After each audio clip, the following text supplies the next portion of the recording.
so much, everybody, for joining us tonight. Filter in and find their seats. So, good evening, and welcome to this momentous occasion as we mark the appointment of Rabbi Bulka as Rabbi Emeritus, the installation of Rabbi Scher as Rabbi of Machzikei Hadas. My name is Michael Goldstein, and I'm the Executive Director of Machzikei Hadas, and it is an honor and a pleasure for me to welcome you all to this historic moment and to serve as your MC to guide you through tonight's program. We'll begin with the singing of O Canada, and I invite Cantor Emeritus Pinchas Levinson to lead us. Cantor Levinson.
Thank you very much, Cantor Levinson.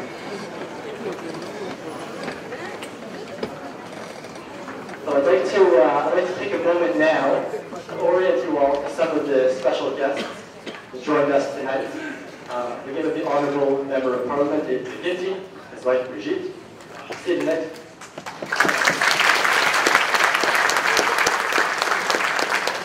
Seated next to Mr. McGinty is His Worship Mayor Jim Watson. And on his other side is City Councillor Jean Cloutier. This is a City Hall sandwich, it looks like. Next to Councillor Cloutier is Andrea Friedman, CEO of the Jewish Federation of Ottawa.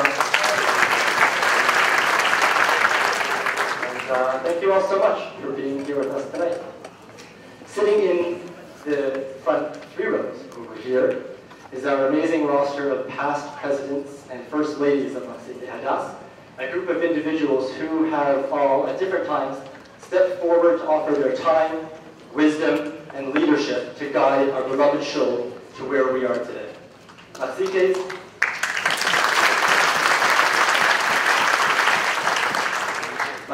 success in 2015 is the result of all of their collective efforts, and we owe them a tremendous debt of gratitude. Thank you.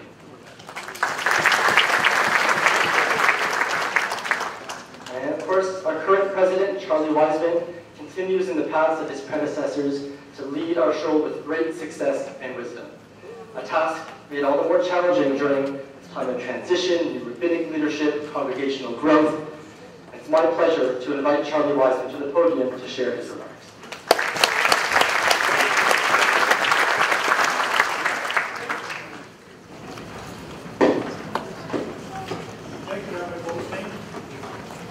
Distinguished rabbis, His Worship Mayor Jim Watson, Member of Parliament David McGinty and Mrs. McGinty, Alderman Jean Cloutier, President of the Ottawa Jewish Federation Andrea Friedman, members of the Scher family, members and friends of the congregation of Machzikei Hadas. As President of Machzikei Hadas, I extend a warm welcome on this auspicious occasion as Rabbi Bulka becomes Rabbi Emeritus and Rabbi Scher becomes Rabbi of our shul. I want to thank the people responsible for putting this evening together. The organizing committee consisting of Ariel Feiner, Bonnie Feiner, Sybil Hamburg, and Norman Zagerman. A major thanks goes to the MC for the evening, our Executive Director, Rabbi Michael Goldstein, who worked countless hours in preparation for this evening. The committee and Rabbi Goldstein were assisted by Corey McLeod Stokes, Blanche Oscar, and Matt Nagazi, as well as by our custodian, Alex. Rabbi Bulka has been rabbi of Machzikei for 48 years, and while there are some who have been in the shul this long, most here tonight have not been. Rabbi Bulka arrived in Ottawa to a small shul at the corner of King Edward and Murray, oversaw the move to our present location, and built the shul into what it is today. But more importantly, for over 48 years, he's been a friend to all, and has been a leader in the Ottawa and national Jewish community, has provided counsel and leadership to a host of Jewish and non-Jewish organizations in Ottawa and across Canada. But even more importantly, to use one word to sum up his 48 years, he has been and is a mensch.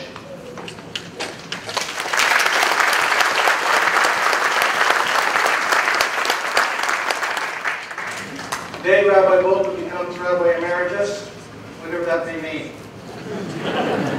In a recent article in the Ottawa Jewish Bulletin, he stated he did not know what it meant, as every emeritus plays a different role, and what he does is up to him.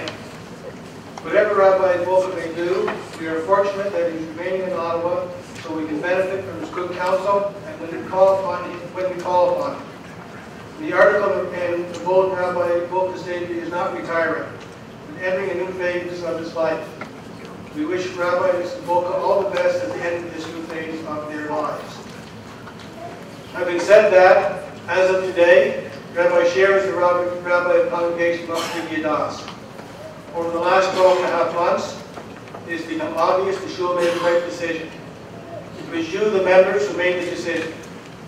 The search committee, under David Apollo and Brandon Gregman, presented 3 applicants to the board of a total of about 24, without making a recommendation. The choice from among the 3 was left to the board of the membership, and the membership made the right decision. In his time in Ottawa, Rabbi Scher has shown himself to be a thoughtful and dedicated individual, a person who has Machzikei on his mind 24 hours a day. We have seen the results of his efforts with the increased activity in the shul. I am certain Rabbi Scher will tell you he cannot take credit for everything, but has had a number of dedicated members assisting him. That is true, but it is the result of his pleasant personality that has brought forth these volunteers, and we now have a terrific team in place. Included as part of that team is Shifra, who with her kids' activities, classes, and home hospitality is a real asset to the shul.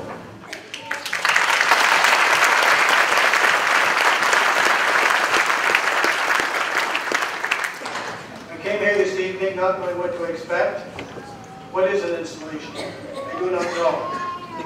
Is it like an investiture of the knighthood where the person being installed is tapped on the shoulders with a sword? As the evening unfolds, perhaps I will learn. I look forward to Rabbi Scher and Shifra have a long association with Machzikei, and since I have nothing with which to wish them l'chaim, I ask that you join me in extending a Baruch Haba. 1, 2, 3. Baruch Haba.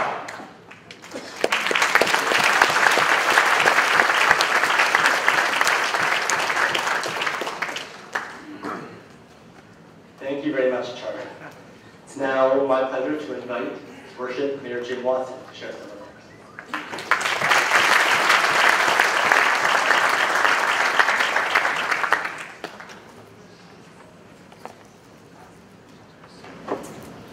Thank you very much, Rabbi Goldstein, colleague Jean Cloutier, Mr. Ms. McGinty, rabbis, distinguished guests, ladies and gentlemen. On behalf of the City of Ottawa and my colleagues on City Council, I am truly honored to be with you this evening at this wonderful celebration of welcoming Rabbi Scher and thanking Rabbi Bulka. Earlier this evening, I was talking with Andrea, and she told me the real reason that Rabbi Scher was chosen as the rabbi. He scored the winning goal in overtime in the Jewish Hockey League. So not only is he a great spiritual leader, he's a great hockey player, and that counts for something in Ottawa.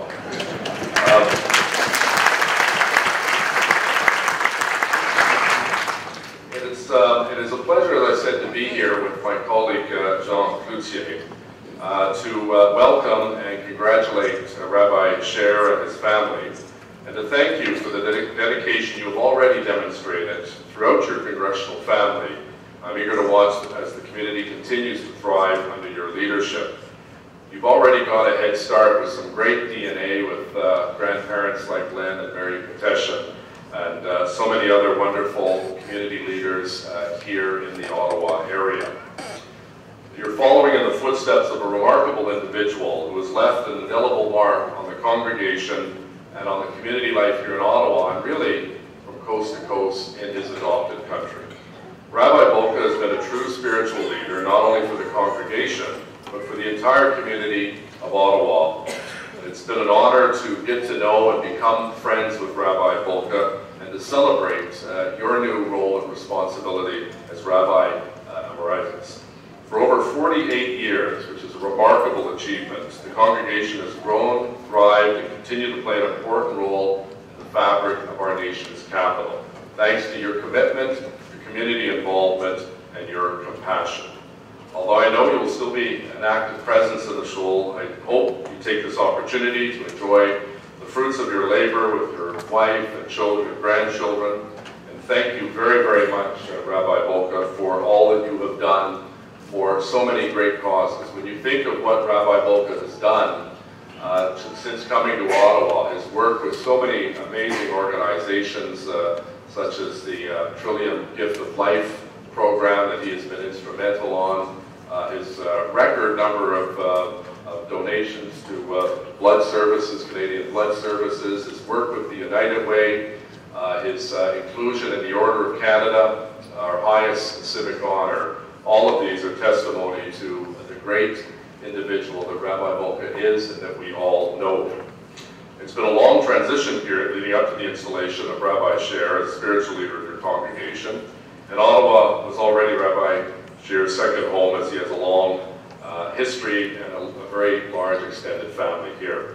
I want to begin by congratulating you and welcoming you officially to the city of Ottawa. I know that during this past year, Rabbi Scher has served as associate rabbi, working closely with Rabbi Bulka. Combining your youthfulness and energy with Rabbi Bulka's experience, I have full confidence that this congregation and the Jewish community across the city have great things in store for them. And I look forward to hearing your vision and plans for the congregation later this evening.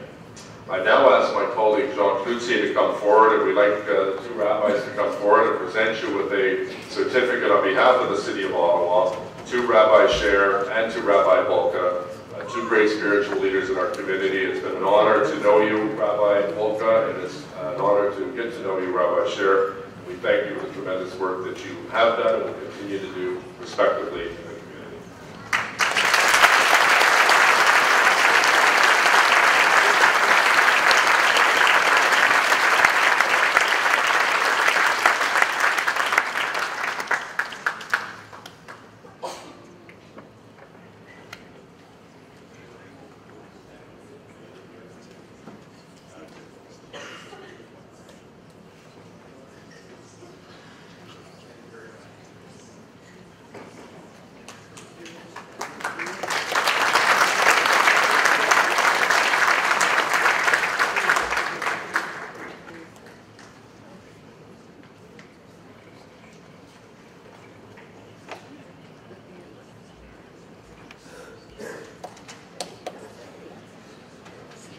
Thank you very much, Your Worship. So you'll notice in your programs that Linda Kersner, the president of the Jewish Federation of Ottawa, was scheduled to speak tonight. Unfortunately, her flight returning to Ottawa was canceled, and she is unable to join us. So speaking on her behalf is Andrea Friedman, CEO of the Jewish Federation of Ottawa, and a woman whose wisdom and grace enhances our community in so many ways. Andrea.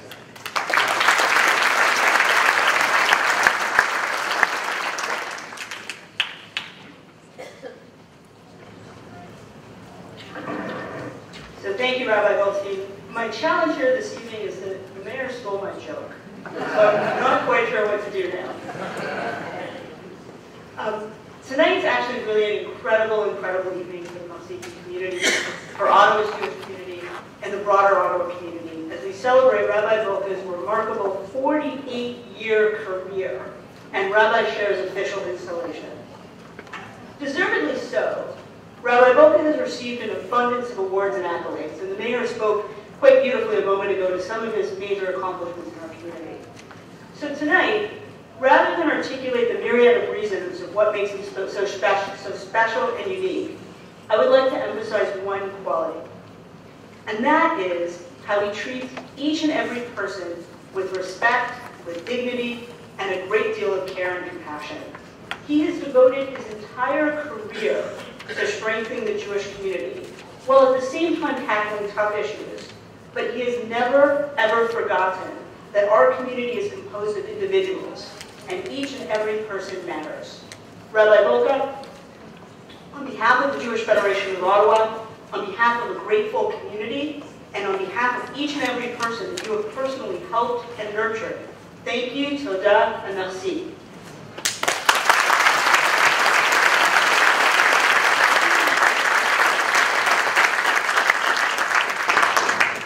Rabbi Scher,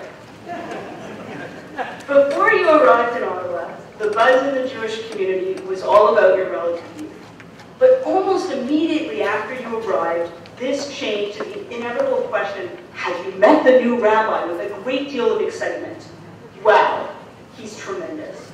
He's smart, he's eloquent, he's personable, he's energetic, dynamic, and has an abundance of great ideas.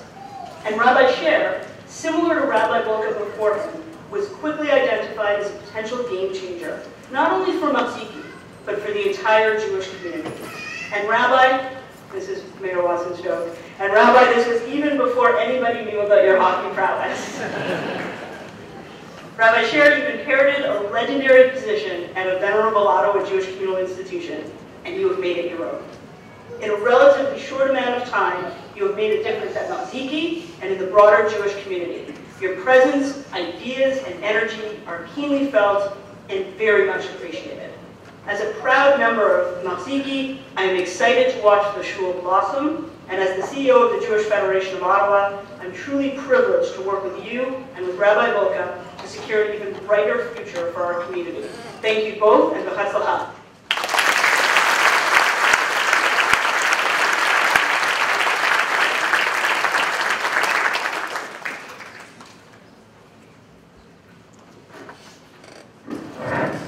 Thank you, Andrea. In a moment, we'll move on to the presentation to Rabbi Bulka. But before we do, I'd like us to take a moment to give thanks and appreciation to Rabbi Bulka's partner in leading this community, Mrs. Leah.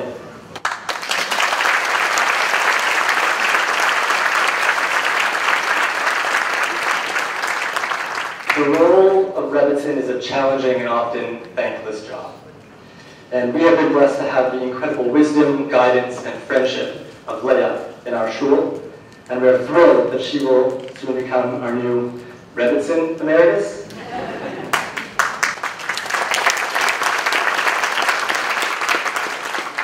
Leah, please accept this bouquet of flowers. That's kind of as a small token of our appreciation and affection.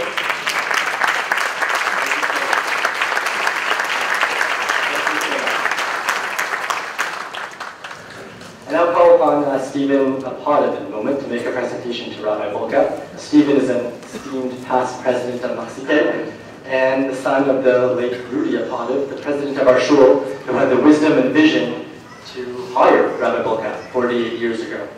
And so it is a great honor to have Stephen here to make this presentation to Rabbi Bulka on his appointment to Rabbi Emeritus. Stephen.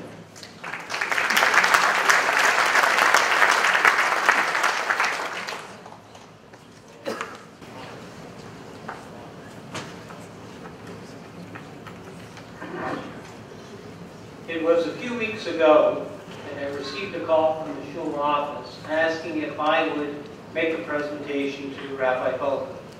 The answer was obvious. I was honored to do so. As my cousin earlier today asked, and he will remain anonymous, David Bob.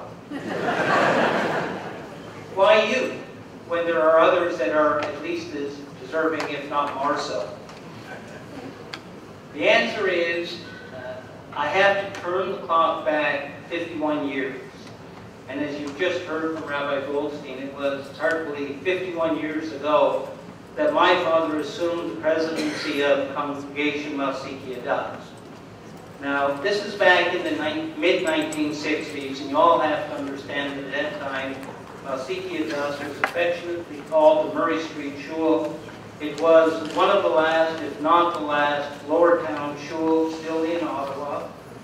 Much of the Ottawa Jewish community had by then moved away from Ottawa, and not unexpectedly, the shul's membership was aging and in decline. And it was in that context that my father and his board of directors faced the daunting task of going out to hire a new rabbi.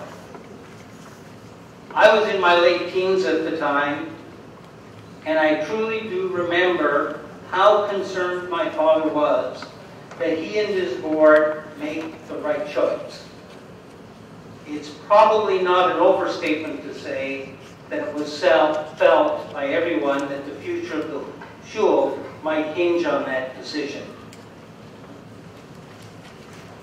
What I remember even more vividly was just a few months later how confident my father was that he and his board had found the perfect candidate to become the shul's next rabbi. Of course, being a teenager, I had the right to question my father, so I did. And I said, how can you be so confident when the perfect candidate is a rookie rabbi in his early 20s, out of New York, no roots in Ottawa, doesn't know how to play hockey, and little pulpit experience and being introduced to a congregation that was at least on average probably 2 or 3 times his age? My father's answer to me was short and sweet. He said basically, Stephen, trust my instincts when I say that this candidate has it. Whatever it is that makes a person a truly great spiritual leader, this person has it. And so here we are 49 years later. Clearly my father's instincts were bang on. His board of directors obviously made the right choice in hiring that rookie rabbi from New York. Over the past 48 years, that rookie rabbi has shown everyone time and time again that he has the right stuff. He has, and will always have, to quote my father, the it that makes a truly great spiritual leader. And with that, Rabbi Bulka.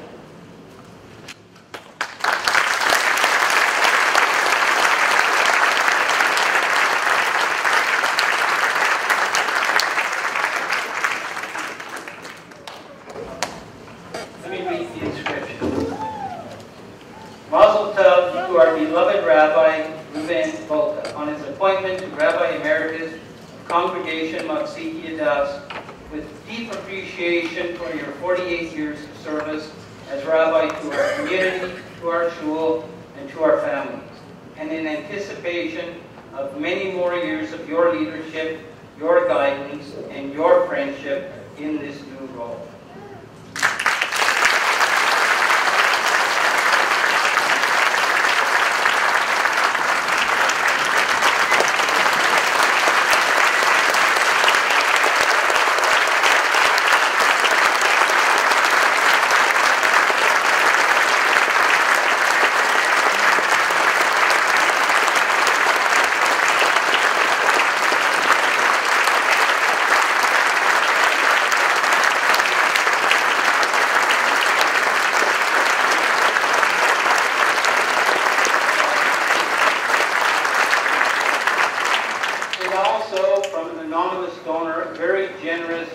Travel certificate for a rabbi who knows how to travel.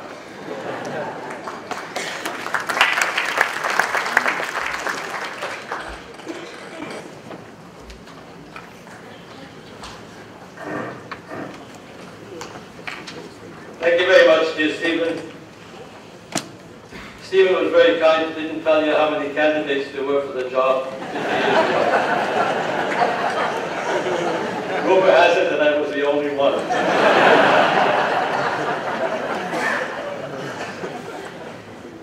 Your Worship, McGinty's, Dr. Cloutier,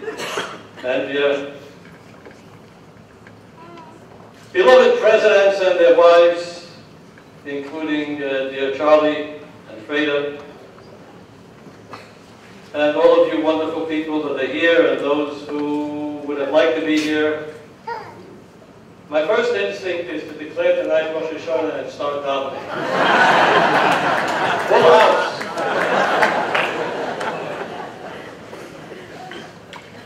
Years ago, there's a classic story that tells Henry Kissinger that somebody came over to him and said, you know, sir, we have a problem. You're a doctor, you have a PhD, you're a professor, you're a Secretary of State. We don't know what to call you. Well, you're doctor, professor, Mr. Secretary. And he looks the guy straight in the eyes and he says, that is a quandary, but I have a good solution. Your Excellency will do. So here I am tonight. I am Rabbi Emeritus, duly declared so by dear Stephen. My first question is, what do I call my wife now? I guess Mrs. Emeritus. The term itself is quite interesting. I think we can go about it, let's say, in reverse. Because, you know, and I hope that you're going to take the cue, we're all into this texting and driving issue, which is a major concern for all of us. And starting right around now, if you are caught texting and driving, not only will you be fined heavily, and the mayor says he needs every penny, but you're also going to get demerit points. 3 demerit points for texting and driving. And you see, demerit is the opposite of emerit. Emeritus is when you do the right thing, and demeritus is when you do the wrong thing. So being given this title is something that I don't take lightly. It means a lot. Mainly, I know people are saying to me, what does it mean? And Charlie referenced the article that I wrote. After the article, I still don't know what it means. But I do know what it signifies.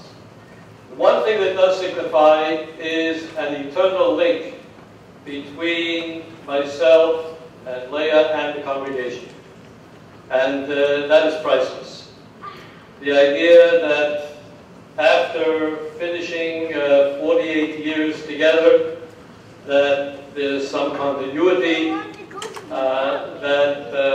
yes, I hope to spend a little bit more time with children, grandchildren, great-grandchildren, but I still will be here and hope to be here for many more years, possibly for a day or two less than normally, but certainly part and parcel of what I have become over the course of 48 years. You just don't say goodbye to that instantaneously. It can't happen. And I am standing before you as a blessed individual. Life has been really kind. Of course, all of us can look at the ups and the downs that we've had in our lifetimes, and I'm no exception. But in balance, life is not just a bowl of cherries. Sometimes there are pits, because every cherry has pits. But when you reach this stage and you look backwards on all those years, being an emeritus after 48 years is a cause for saying thank you. It's a cause for expressing gratitude, and gratitude to many. Let me preface it by referring to a very interesting statement in this week's Torah reading. This week's Torah reading is all about gratitude and thank you. And it starts off with the ritual of bringing the first fruits of a person's produce to Jerusalem to celebrate the first fruits in Jerusalem. The Torah tells us that we have to bring the fruits in a basket. And I've always wondered, who cares how you get it there? You send it FedEx, I don't care how you get it there. The important thing is that the first fruits reach Jerusalem, and it's celebrated in Jerusalem. Why do you need the basket? And is a bag not good enough? And can you put one in one pocket and the second in another pocket and just take it like that? I think what the Torah was telling us is that if this is a trip in which you're going to express your gratitude, the only way you're really going to appreciate it is if you put all the reasons for your gratitude into a basket. And you take a look at the basket and you see how full it is, and you realize, gee, this is really significant. So tonight, I share with you my basket. Basket, thank God. Thank God that the blessing of health, which is not a small blessing, is probably the most important of all, that I've been able, blessed with the energy to be able to be a rabbi for all these years. It's not an easy job. It's a great job, but it's not easy. And it demands energy. And to have the energy is a blessing that we should never take for granted. That's been a big blessing. I am deeply grateful to my beloved wife, Leah. She has put up with me. It's not easy. Very often, rabbis come home late at night. Sometimes they're away the entire day. It can be a very lonely job on occasion, not just one or two occasions. And truthfully, I know, unfortunately, of many rabbinic families where, without a supportive wife, an understanding wife, the rabbi doesn't have a chance.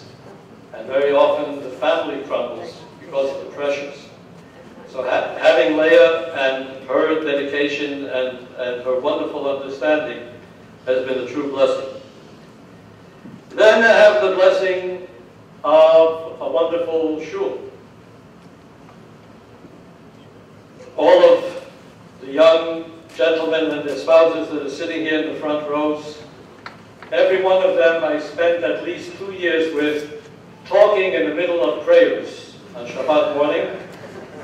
It's time for confession, that's the truth.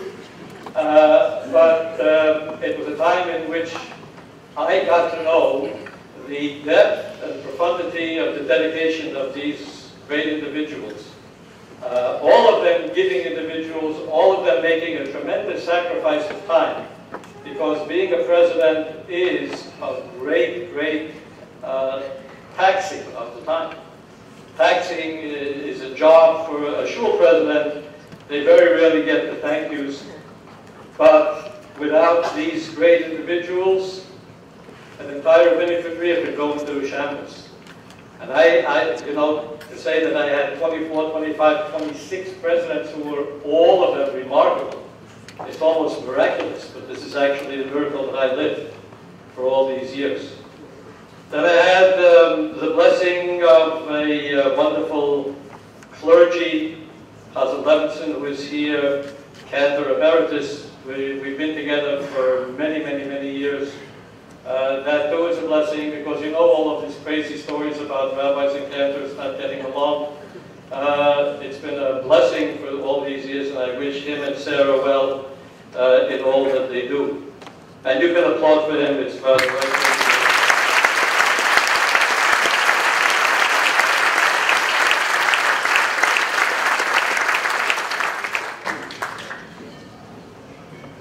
Mainly, in this setting, my gratitude to the Ottawa Jewish community, the greater community, for all of the things that we were able to do together, and primarily to the congregation.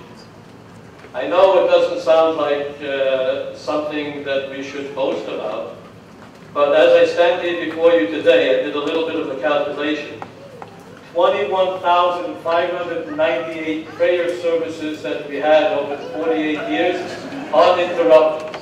That is to say, no matter what, if we were short of the quorum, which is 10, we made the calls, people came, people were there always, hardly ever saying no, and if they did, it was because they weren't able, regretfully, unbroken. And that includes some of the most ferocious snowstorms that we have endured over the course of the years. we never, ever, ever missed a minyan.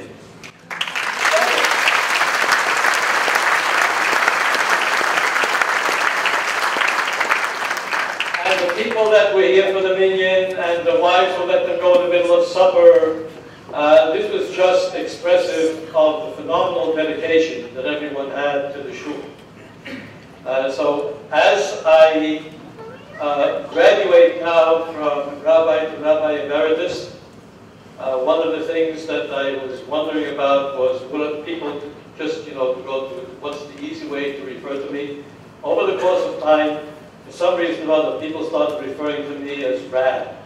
It was like short for rabbi. It was a long word, 2 syllables. 1 syllable too long. So what I looked at a little bit and say, Rabbi Emeritus Bulka actually spells Reb. So now I go from Rab to Reb.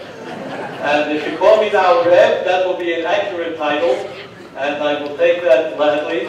But more than titles, titles don't mean anything. I just hope and pray that all of you will be well. All of you will continue to be part of Machzikei Hadas.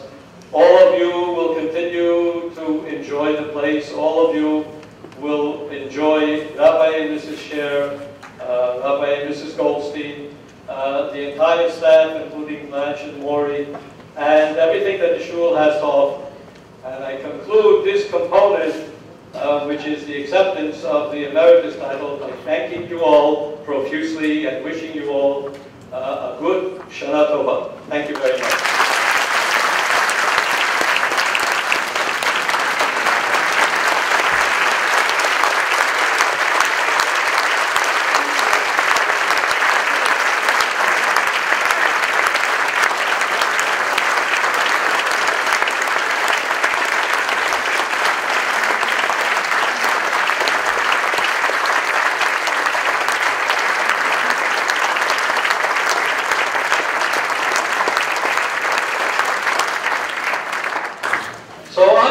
Thank you. On your program, it says now installation of Rabbi Idan Scher. And Charlie didn't know what an installation is. I hope by the time we're done, he will have found out. The truth of the matter is, I spoke with dear Rabbi Scher, and I said, let's break with tradition, because there's no law in the code of Jewish law that says how you have to make an installation. Now let's do something a little bit unusual. So yes, you will hear from the good rabbi in a little bit of time. But we're going to do something a little bit unorthodox. You see these 2 chairs behind us? Rabbi Scher and I will sit down and we will schmooze together for a little bit of time, and you will listen in to the conversation. He has no idea what questions I'm going to ask him. I have no idea what questions he's going to ask me. And following that, we will have a very short ceremonial, and then the good rabbi will share his soliloquy with you. So we're going to go now. You're bringing the chairs in front. Very nice. Thank you very much, Michael. You are the chairman, and why?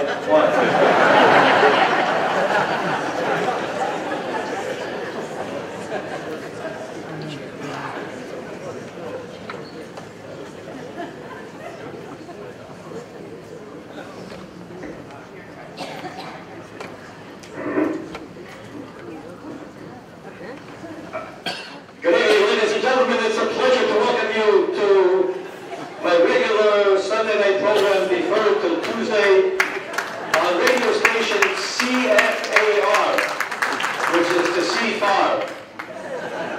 And it's a great pleasure to welcome as my guest tonight, Rabbi Idan Scher. Welcome. Thanks for having me, Rabbi. Great to have you with us.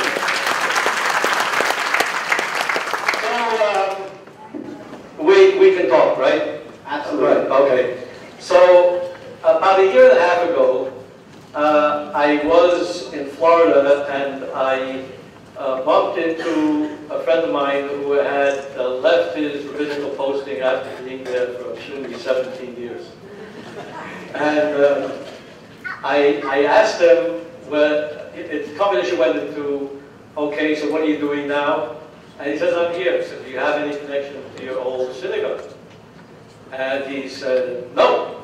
So I said, what, they didn't confer upon you the title of Emeritus? So he said, I was offered it, but I declined. And I asked him, why did you decline? And he said to me, I declined because I didn't know who was coming after me. And if I'm Emeritus, I have to be worried that he may do something that I'm not comfortable with. So I didn't want to be in any way connected, so I said, thanks, but no thanks. So the first thing I have to tell you tonight to embarrass you is I never had such a feeling with you. And I know a lot of people have made mention of some of the sterling qualities that you have, the energy that you have, the personableness that you have, your great ideas, your energy, the capacity that you have to engage people of all ages. Am I embarrassing enough yet? No. So, but the thing that has impressed me more than anything else, over and above all this, is the phenomenal respect that you have for tradition. Many people in your position say, you know, I got to make my mark, so out with the old, in with the new, and you have not only have never taken that tack, but you have shown an extraordinary respect for the traditions and the protocols of the shul in a way which is really totally inconsistent with how young you are. So on that basis, all I'm going to say, it's been a phenomenal time together, and I hope I'm embarrassing you enough, because that was my intention. But so the first question, tell us a little bit about your lady, Shifra. Oh, absolutely.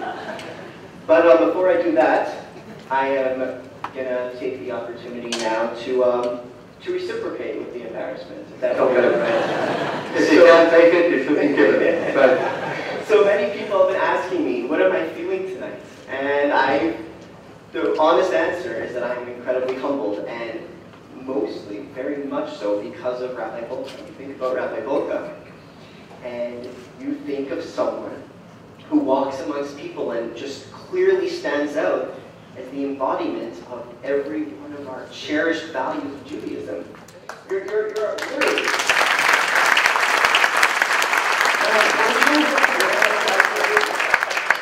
when you think about it, who amongst Canadian Jewry, who's our greater ambassador than Rabbi Bulka? It's an unbelievable fact. And then to think about you being a pillar of the global Jewish community, yet at the same time to have the humility to embrace and support a rather young rabbi, where to say that I'm not as seasoned as Rabbi Bulka is the understatement of the year. It's just unbelievable. So I'm so humbled, Rabbi Bulka, and this past year together has been absolutely the stuff that every single rabbi in the world would have dreamed of. So thank you.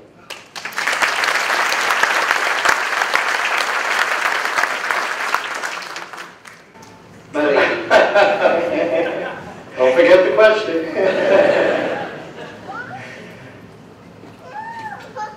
So, as Rabbi Bulka said, I didn't know any of these questions.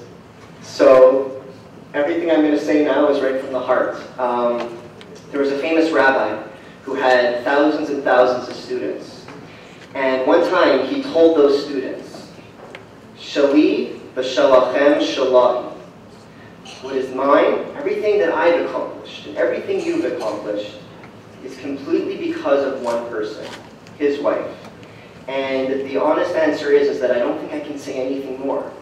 Everything that I have accomplished since getting here, since getting married, and everything that that we're going to accomplish together, I think we could all go ahead and turn to the love of my life, my Ish's title, Shifra Scher right here. So I like to say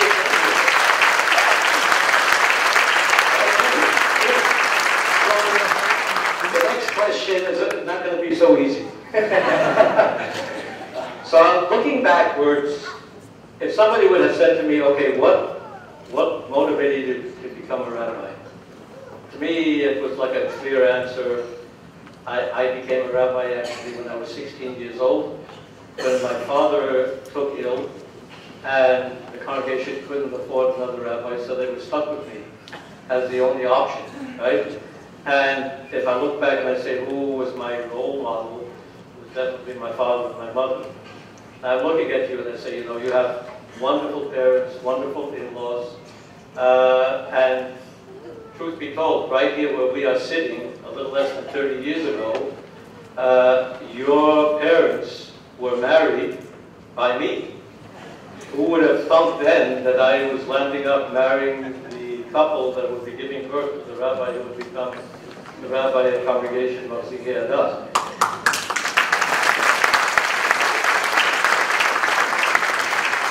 But the question that I have for you is as follows. I watched you very carefully over the course of the year with admiration.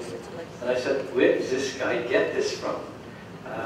You're not only your confidence, but your rabbinic skills.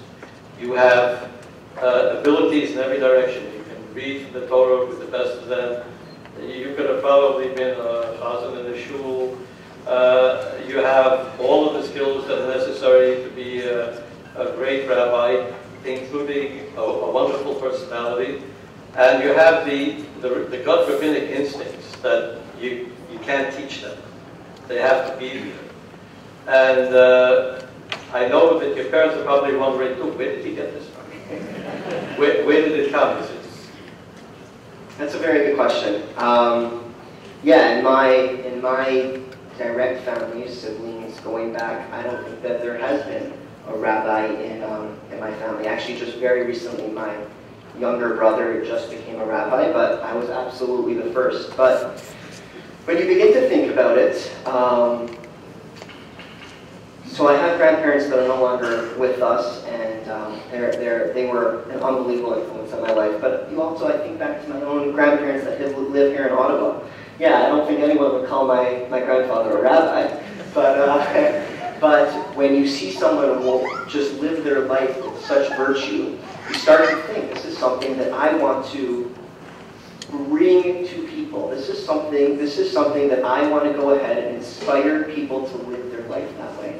And then it came down to my parents. My parents just, you know, they were with me every step of the way. And you would see the way they lived their life. And it became evident that that is something I wanted to do. I wanted to bring virtue. I wanted to bring the values that I saw so clearly to people's lives.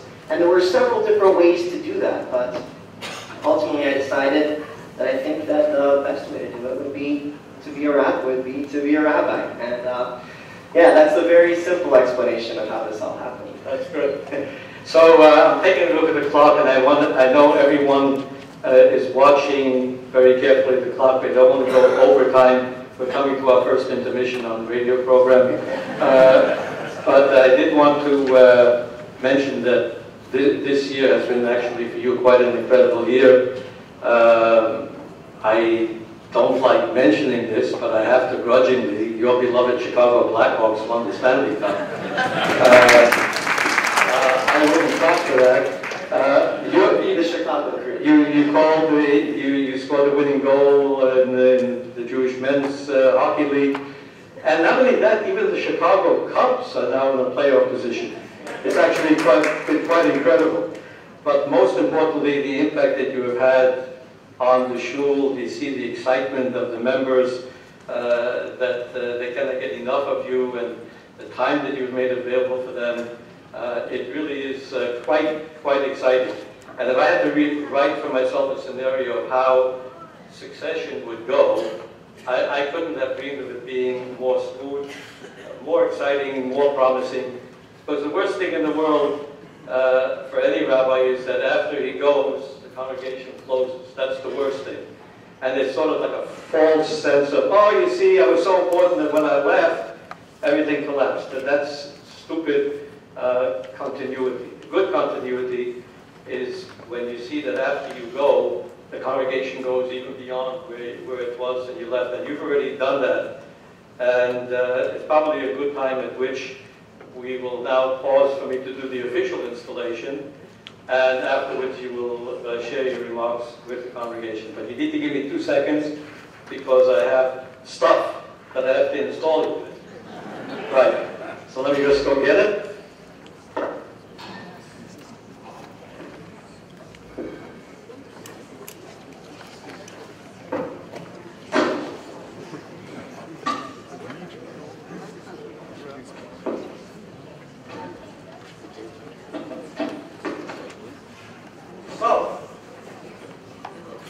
is standing up.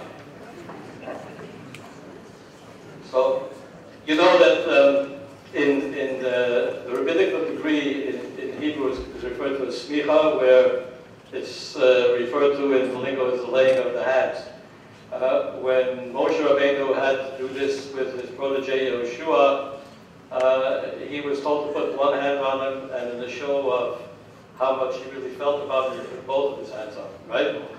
Now, Moshe Rabbeinu didn't have the challenge that his successor was a hockey player, right?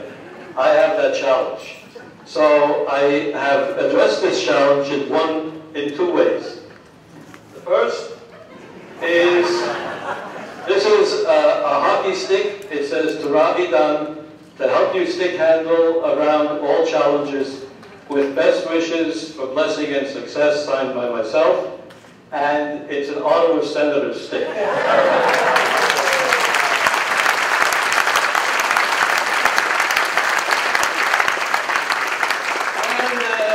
Second, this is the only hockey puck like this in the entire world. I finally found a hockey puck in a store somewhere in Ottawa which reads as follows.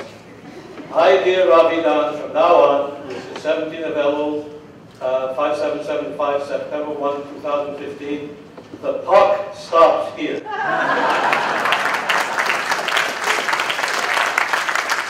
May it help you attain all your goals. With abundant blessing, signed by myself. This is a one-of-its-kind hockey puck, right? And unlike Moshe Rabbeinu, in the video, I really would like to.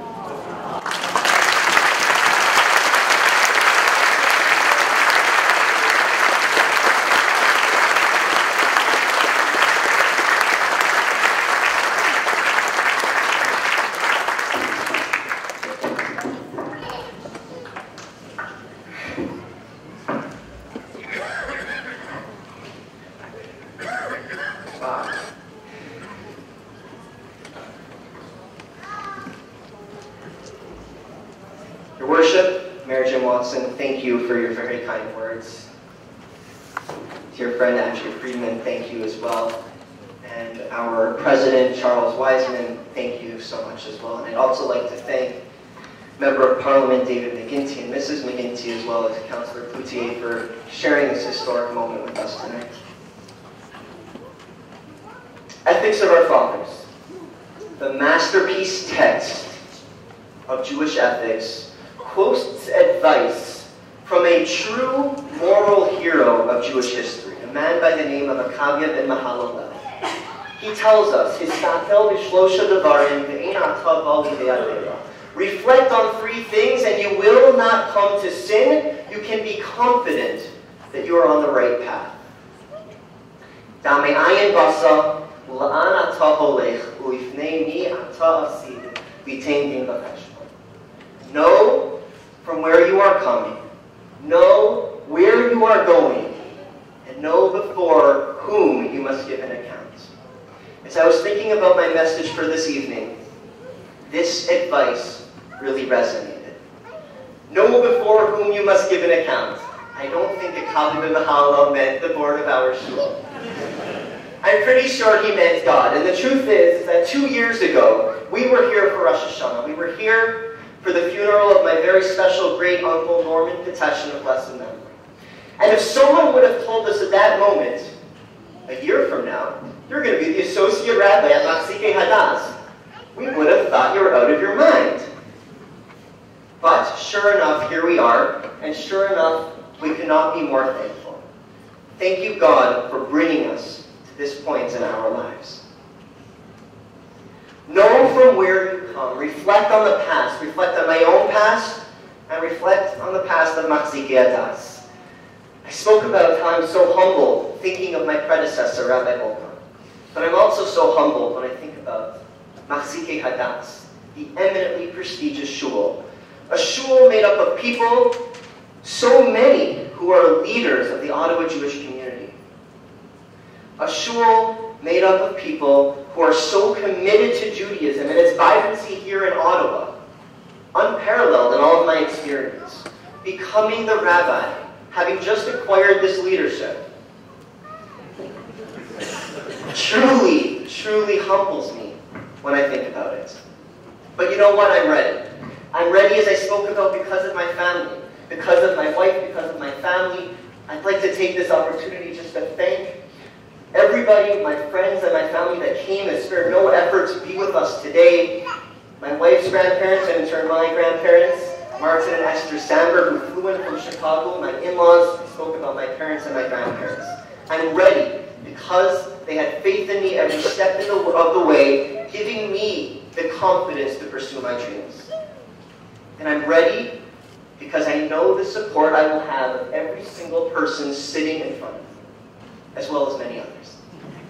I think of our illustrious past presidents, and I think of our current president, the wise leader Charlie Wiseman, as well as his wife Freda. I think of our vice president. I think of our board. I think of our incredible spiritual staff.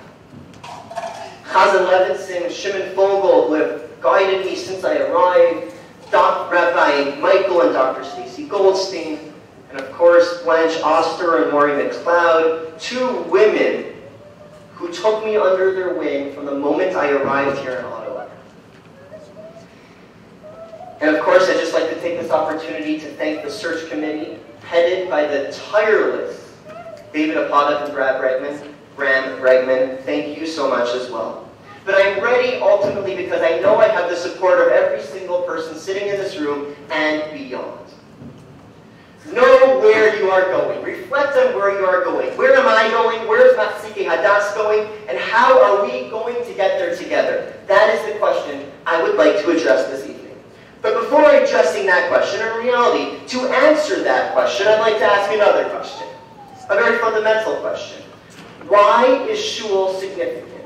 Why is shul such an important part of the fabric of a Jewish community? Why did I decide to dedicate the rest of my life to being the rabbi of a shul? Now, of course, there are many things that I cherish about being the rabbi of a shul. I think of the relationships that I have already created and the relationships that I will create. I think about the opportunity to be there for people at the most important times of their lives. I think about the opportunity to care for others, but more importantly, to create a community that cares about each other. All of these things I cherish, and all of these things I will spare no effort to make sure I accomplish in the most incredible of ways. But ultimately, the reason I believe shul stands out, the reason I believe that it's such a significant part of the fabric of a Jewish community, is because shul is the one place where we can connect to God and connect to people. And we can connect to God while connecting with people, and we can connect with people while connecting with God. In other words, the two most important facets of Judaism come together and come alive in shul. In my mind, what can be more exciting than that? And that's exactly why I decided to dedicate the rest of my life to being the rabbi of a shul. Now is the point of the speech where everybody that knows me is starting to roll their eyes, thinking, Rabbi, I think this is you just being your very optimistic self. Perhaps take a little step out of fairy tale land and take a look at the very scientific evidence of a Pew poll of 2013 that seemed to have stated very clearly that Jews don't necessarily care so much about their Judaism anymore, especially Jews of my generation, and that they certainly do not care about synagogue life very much anymore. So Rabbi, it's so nice to see that you're so excited, but perhaps you should have chosen a more viable career. Well, I'm here to tell you today that I am not discouraged, and I will not be discouraged by polls or other evidence. Polls show trends. Polls can provide valuable insight, but they do not account for the extraordinary. And they most certainly cannot predict the future. I believe that here at Machzikei Hadas, we've already begun to prove those polls wrong. Have you felt the joy and excitement in our shul? Have you been here for a day such as Shavuos, where we had a myriad of opportunities to connect with your Judaism for people of all ages? And we had a full house doing so. Have you been here for the end of a Shabbat service, when our sea of children get up to lead the congregation in the Olam? And have you seen the number of people and the number of families, many young families amongst them, who are not only engaging with their Judaism, but becoming active in giving members of our community? I don't think I'm so crazy to not give very much weight to these polls. But the question is why? Why? Why are the polls not relevant to us? And what will we continue to do to ensure that this evidence never has any bearing on the future of our shul? Allow me to share with you my three-pronged approach. Prong number one, a Judaism that speaks deeply to everyone. Prong number two, reaching beyond. And prong number three, the Machzikei family. Prong number one. For those of you that do not know me very well yet, which I'm very much looking forward to changing that immediately, I'm a person that has many interests. Yes, we've been hearing a lot about how I like sports and play hockey quite often, but I promise you I have other interests as well. And when I become interested in something, I become passionate. And when I become passionate about something, I really don't rest until I feel I have the deepest understanding of said interest or said passion. They used to joke about me in high school, my friends. And I would hear,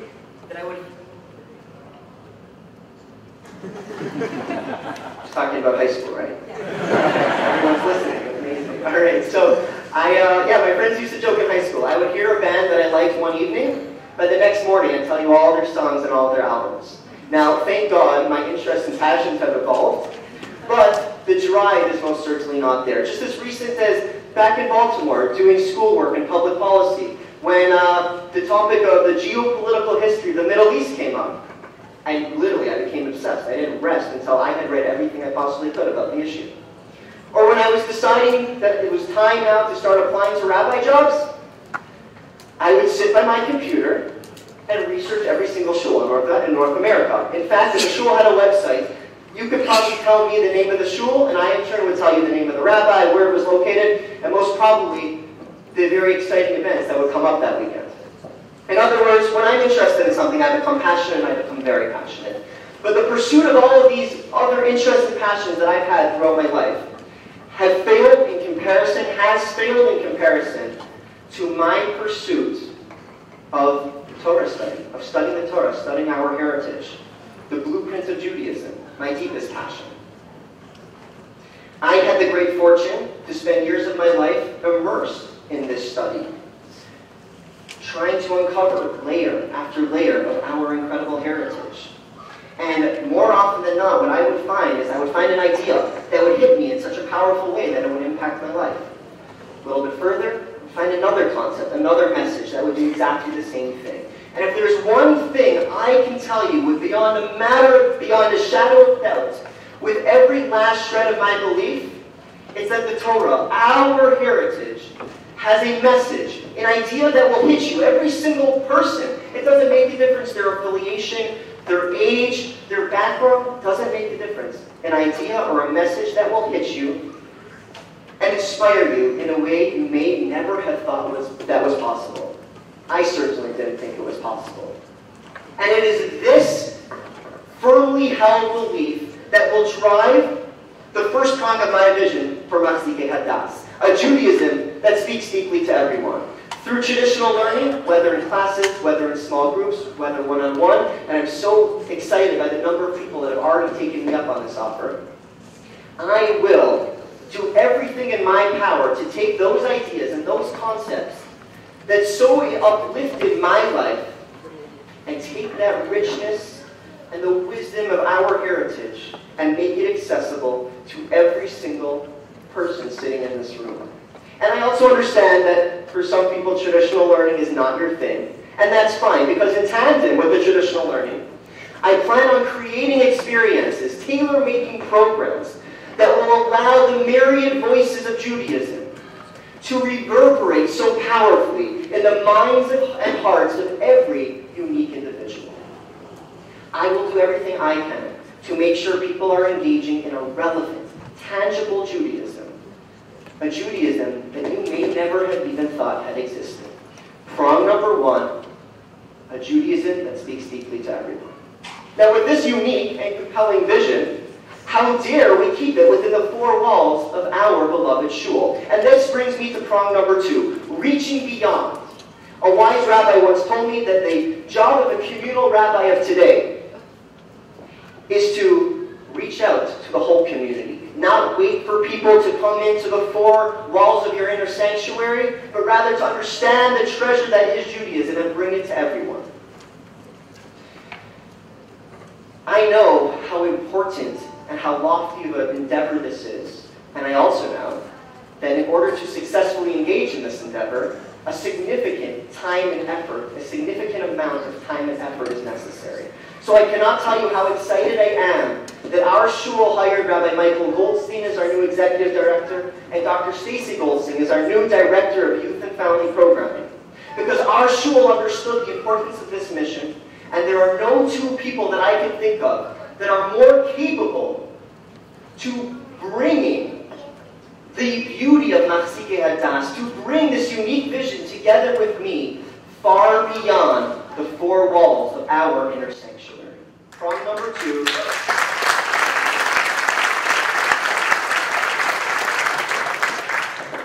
Prong number 2, reaching beyond. And this brings us to prong number 3, the Machzikei family.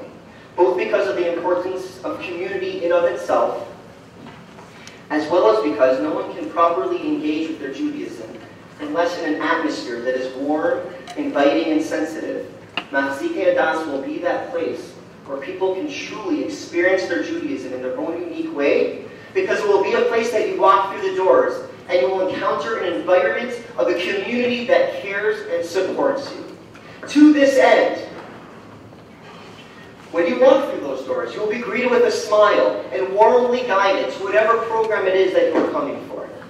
To this end, the warmth of a Shabbos meal with friends is something everybody can look forward to at my home, at the home of so many of our members, and right here at the shul as well. And social programming specifically designed to strengthen the bonds of those already part of our Machzikei family, and of course to embrace all of the newcomers as well. Combined with the obvious intelligence, down-to-earth and fun nature, and great sense of humor, all the members of our shul, not only will Machzikei Hadas become a place, will be that place that you will be so excited to come to, but it will be a place where you're so proud to bring your friends. Prong number 3, the Machzikei family. With this 3-prong approach, not only will Machzikei Hadas thrive and touch everybody that comes into contact with it, but the impact will be far greater. Shuls across North America are struggling to find that recipe for success, find that way to stay relevant. Well, with the success of our approach, Machzikei Hadas will become a model for the entire world of a place where Judaism comes alive, and what a shul should look like going into the future. Imagine the global impact we will have. Know where you come from and know where you are going. Where we come from, an incredibly rich history that has provided the roots and the foundation for us to go forward. And know where you are going. We know that shul deeply mattered in the past. And now with this 3-pronged approach, we can understand why shul will continue to matter going into the future, despite what any poll may predict. So now, when the Jewish people were standing at Mount Sinai ready to receive the Torah, they were described ki ish echad b'lev echad, like one person with one heart. They were together ready to take on the world. And the truth is, when it comes to any lofty goal or any lofty vision, no one person can accomplish it themselves. It must be done together. So now, at this auspicious moment for Machzikei Hadas, I call upon every single one of you to go forward, ki ish echad b'lev echad, as one person with one heart, to cultivate this community that I have described and to allow ourselves to be touched by the relevance and the profundity that is our heritage. And if we do so, we can look back in many years and see that we, our children, our grandchildren, and our great-grandchildren are so excited about their Judaism and forever living with the meaning and richness that came alive for them at Machzikei Hadas. Thank you.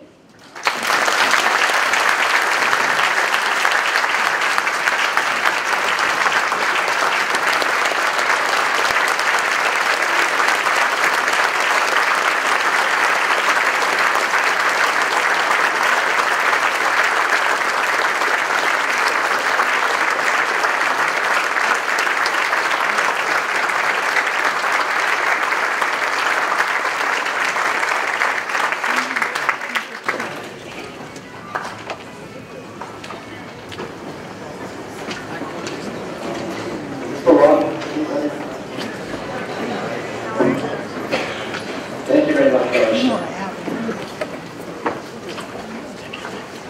So, we are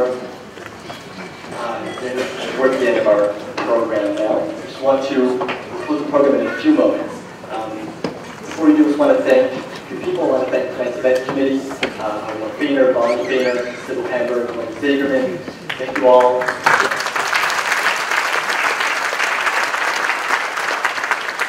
Thank you all for your guidance, input, time, and help make tonight's event such a great success.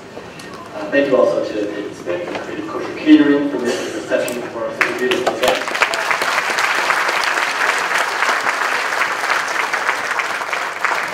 Thank you, and as mentioned before, but thank you to the talented and dedicated staff of the Machzikei office, to Maza, of course, to Maury, and the incredible Blanche, who's been the official master steward every year.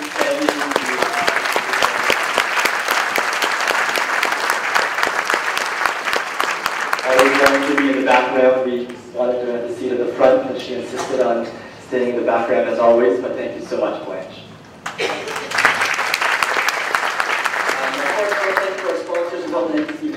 Thank you all so much for your great generosity.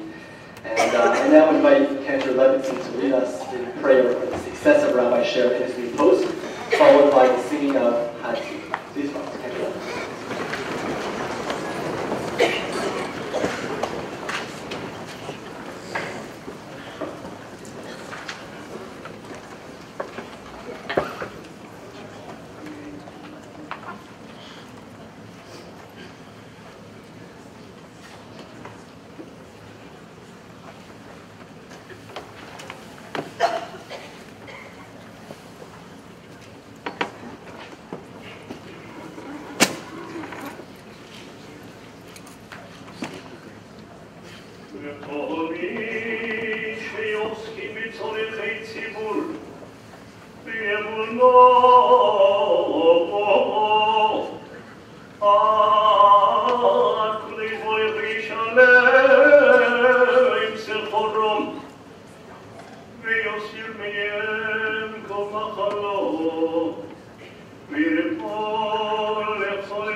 Berokho, berokho, yasno